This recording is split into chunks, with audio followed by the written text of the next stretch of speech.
Bonjour à tous, bienvenue sur Psychobrio, la chaîne où je parle des relations entre personnes au niveau psychologique. Avant de commencer, si vous ne l'avez pas déjà fait, n'oubliez pas d'appuyer sur le bouton d'abonnement ci-dessous. Aussi, n'oubliez pas de cliquer sur la cloche de notification. Cela vous informera à chaque fois que je télécharge une nouvelle vidéo.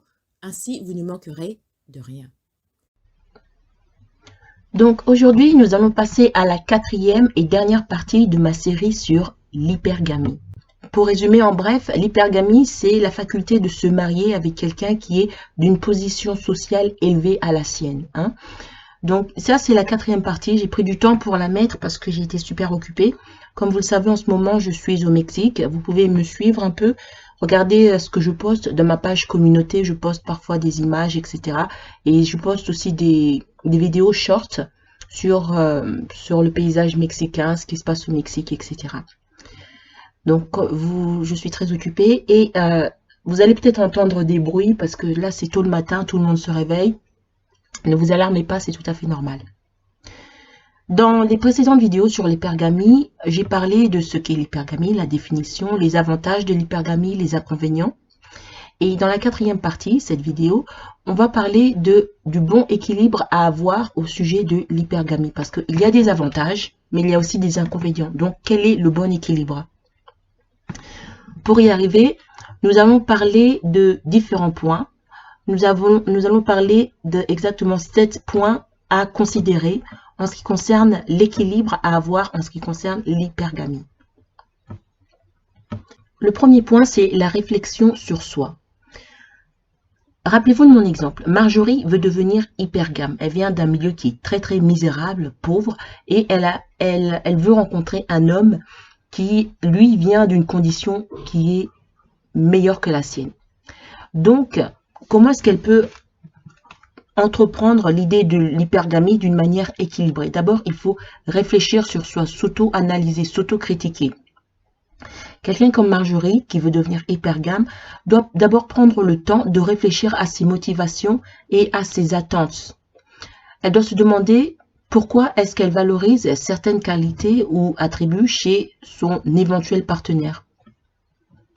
Elle doit aussi se demander si les qualités et attributs de son éventuel partenaire correspondent à ses qualités à elle. Par exemple, si elle aime l'honnêteté et l'autre personne n'est pas honnête, est-ce qu'elle va l'épouser juste parce qu'il a de l'argent? Bien sûr que non.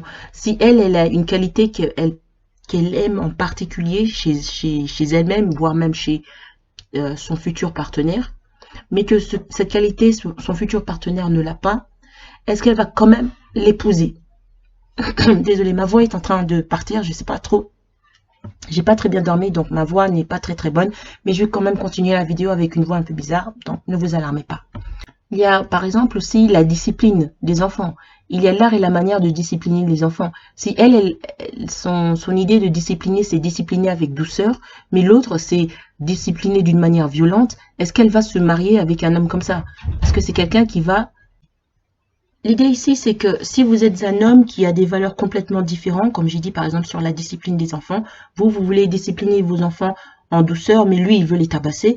Le fait qu'il ait de l'argent, ça ne doit pas être quelque chose qui doit aveugler le fait qu'il ait de l'argent ne doit pas être l'idée principale pour laquelle vous devez l'épouser. Vous devez tenir en compte les valeurs. Donc ça, c'est la réflexion sur soi. Le point numéro 2, c'est vous devez regarder au-delà des qualités superficielles. Donc c'est la même chose.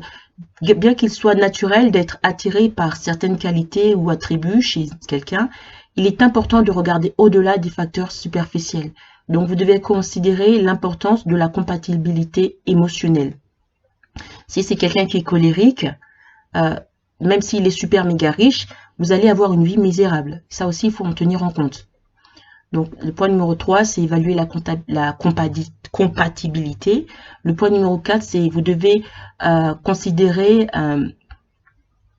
la perspective holistique, organique. C'est-à-dire que au lieu de rechercher uniquement un partenaire dont le statut social est plus élevé, vous devez envisager une approche plus naturelle de la compatibilité. Cherchez quelqu'un qui complète vos forces et vos faiblesses. soutient votre croissance personnelle et fait ressortir le meilleur de vous-même. Donc, vous devez vous rappeler qu'une relation réussie repose sur le respect mutuel, la confiance et le partage de l'expérience. Donc, si vous êtes avec quelqu'un juste parce qu'il est riche mais il ne vous respecte pas, à quoi ça sert? Le point numéro 5, c'est l'ouverture d'esprit. Restez ouvert aux possibilités qui peuvent survenir dans votre parcours de rencontre ou de relation. Par exemple, vous allez vous focaliser sur « je vais épouser un homme qui a plus d'argent que moi ». Mais en chemin, vous rencontrez quelqu'un qui n'a peut-être pas super méga riche, mais qui est mieux compatible avec votre personnalité. Donc ça aussi, il faut prendre ça en compte. Le point numéro 6, c'est la communication et le consentement. Dans toute relation, une communication ouverte et honnête est essentielle. Vous devez discuter de vos attentes, de vos désirs, de vos préoccupations avec votre partenaire. Vous devez vous assurer que les deux partenaires sont sur la même longueur d'onde et consentent à la dynamique relationnelle et que vous vous entendez bien en fait. Parce que ça sert à rien d'épouser un mec qui est super riche, mais vous ne vous entendez pas avec lui. À chaque fois, lui dit vert, vous dites rouge, lui dit droite, vous dites gauche, lui dit en haut, vous dites en bas. À quoi ça sert? Et enfin, le dernier point, c'est éviter les pressions de la société. Ne laissez pas les normes sociétales ou les pressions externes dicter vos choix dans les relations. Reconnaissez que tout le monde a des valeurs et des préférences différentes et que ce qui fonctionne pour les autres ne fonctionne pas nécessairement pour vous. Par exemple, si tout le monde dit je vais épouser un riche, je dois épouser un riche et que c'est pas votre truc, il ne faut pas vous sentir sous pression à cause de ça. Hein. Ça, c'est juste une vidéo assez courte pour expliquer que l'hypergamie, c'est important parce que ça va déterminer votre avenir et aussi l'avenir de vos enfants. Si, dans le cas de Marjorie, elle vient d'un milieu assez misérable et elle veut s'en sortir. Bien sûr, il y a faire des études, faire son propre business, etc. Mais ça ne convient pas à tout le monde. C'est pas tout le monde qui ont le mindset pour ça. D'autres gens, l'hypergamie, ça leur correspond peut-être un peu mieux à leur personnalité et à leur faculté. Donc, pour ces gens-là, dans cette série, on a vu qu'il y avait des avantages à l'hypergamie. On a vu que l'hypergamie, ce n'était pas que les femmes, il y a aussi des hommes. J'ai donné l'exemple de Brad Pitt qui pratique l'hypergamie. On a vu les avantages et on a aussi vu les inconvénients. Ici, je parle de l'équilibre. Hein.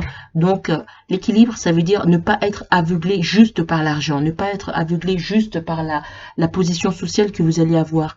Il faut voir si cette personne, sa personnalité correspond à votre personnalité, si ses attentes dans l'avenir correspondent aussi à vos attentes. Par exemple, j'ai donné le cas d'élever des enfants. Si vous voulez élever vos enfants d'une telle manière, mais que lui, il ne veut pas, si vous êtes plutôt douce dans la manière dont vous disciplinez vos enfants, c'est-à-dire que vous leur dites, si tu fais pas ça, par exemple, tu vas aller au lit ou tu iras pas dans ton cours de tennis, mais lui, c'est quelqu'un de plutôt violent, ça ne correspond pas non plus. Donc, pour conclure, je dirais que le bon équilibre en ce qui concerne l'hypergamie est un choix personnel qui variera pour chaque individu. Il est important de donner la priorité aux connexions authentiques, à la compatibilité émotionnelle et aux valeurs partagées, tout en étant conscient des pièges potentiels, de se concentrer uniquement sur des facteurs externes. C'est-à-dire que si vous ne vous concentrez que sur le fait qu'il est beau, qu'il a de l'argent, que maintenant vous allez avoir une vie meilleure, etc., et que vous ne voyez pas le côté sombre de cette personne, par exemple, il est violent, il est alcoolique, c'est un coureur de jupons, vous allez souffrir. Hein. Donc, en vous concentrant sur l'établissement de relations saines et épanouissantes, basées sur le respect et la compréhension mutuelle, vous pouvez trouver un équilibre qui fonctionne pour vous. Il faut que vous ayez une bonne communication avec cette personne et que vous établissez ce que vous acceptez et que ce que vous n'acceptez pas dans la relation. Donc ça, c'était une courte vidéo sur l'hypergamie. Comme vous le savez, en ce moment, je suis au Mexique. Je vous invite à vous abonner. Comme ça, vous allez voir mes photos que je vais poster dans ma page communautaire sur le Mexique, comme j'ai fait l'année dernière. Merci et à bientôt.